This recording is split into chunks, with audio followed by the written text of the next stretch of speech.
യൂട്യൂബിന് വിട. സൂര്യയിലെ എല്ലാ പരമ്പരകളും സംരക്ഷണത്തിന് ശേഷം തികച്ചും സൗജന്യമായി സൺ നെക്സ്റ്റ് ആപ്പ് ഡൗൺലോഡ് ചെയ്യൂ. കണ്ടാസ്വദിക്കാം നിങ്ങളുടെ പ്രിയ പരമ്പരകൾ. അതെ സേതോട്ടാ, നമ്മൾ ഈ ചർച്ച തുടങ്ങിയിട്ട് തന്നെ എത്ര ദിവസമായി? ഭാമയ്ക്ക് വേണമെങ്കിൽ ഇതുവരെ ഒന്ന് വരായിരുന്നല്ലോ. പോട്ടമായി അത് വിട്ടുകള. നമ്മൾ എന്തിനാ അവരെ കുറ്റപ്പെടുത്തുന്നത്? എന്നാ പോയിട്ട്. അതെ, അന്നാണെങ്കിലും ഇന്നാണെങ്കിലും ശരി, ഭാവനയ്ക്കൊരാവശ്യം വന്നാൽ ഈ ചെറുക്കൻ മുന്നിൽ നിൽക്കും. അതെ അമ്മേ, ഭാവനയ്ക്ക് വേണ്ടി സേതുവിന് എന്തൊക്കെയോ ചെയ്യണമെന്നുണ്ട്, പക്ഷെ ഒന്നിനും പറ്റുന്നില്ല. ഏയ്, ഇതൊക്കെ മാറുമായേ. ഇതുവരെ ദൈവം തമ്പുരാൻ കൊണ്ടൊന്നും എത്തിച്ചില്ലേ? നോക്ക്, ഇതുപോലെ എല്ലാ കാര്യങ്ങളും നടക്കും. ചെല്ല.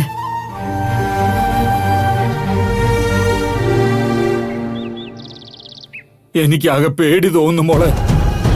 ശർമാജി പറഞ്ഞതുപോലെ ഇങ്ങോട്ടെങ്ങാനും കയറി വന്നാല് എന്താ സംഭവിക്കുന്നതെന്ന് എനിക്ക് പറയാൻ പറ്റില്ല. സംഭവിക്കാനൊന്നും ഇല്ല മോളെ. അതോടെ ജയ നമ്മളെ ഇവിടുന്ന് പുറത്താക്കും, അത്രയേ ഉള്ളൂ. എന്നാലും ആ കുര്യന്റെ കാശ് എവിടെ പോയി മോളെ? ഇതിപ്പോ പെട്ടിരിക്കുന്നത് നമ്മളാ. അച്ഛാ, കാശ് സുനിൽ ശർമ്മ അറിയാതെ ഒരിടത്തും പോവില്ല. ഇതിപ്പോ അവരെല്ലാം കൂടി ബുദ്ധിപൂർവ്വം കളിക്കുന്ന കളിയാ. ഇനി അതൊന്നും പറഞ്ഞിട്ട് കാര്യമില്ല മോളെ.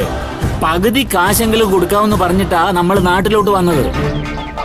നീയും സൂര്യൻ തമ്മിലുള്ള കല്യാണം നടന്നെങ്കിലേ എല്ലാ കാശും നമുക്ക് ഈസി ആയിട്ട് കൊടുക്കാമായിരുന്നു. ഞാനല്ലല്ലോ, അച്ഛനല്ലേ എന്നെ നിർബന്ധിച്ച് ഇങ്ങോട്ട് വിട്ടത്.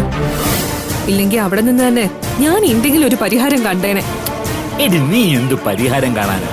സുനിൽ ശർമ്മയോടൊപ്പം നീയും അകത്ത് കിടക്കുമായിരുന്നു. ഇതിലും ഭേദം അത് തന്നെയായിരുന്നു. ദേ അച്ഛാ, ഒരു കാര്യം ഞാൻ ഇപ്പോഴേ പറഞ്ഞേക്കാം.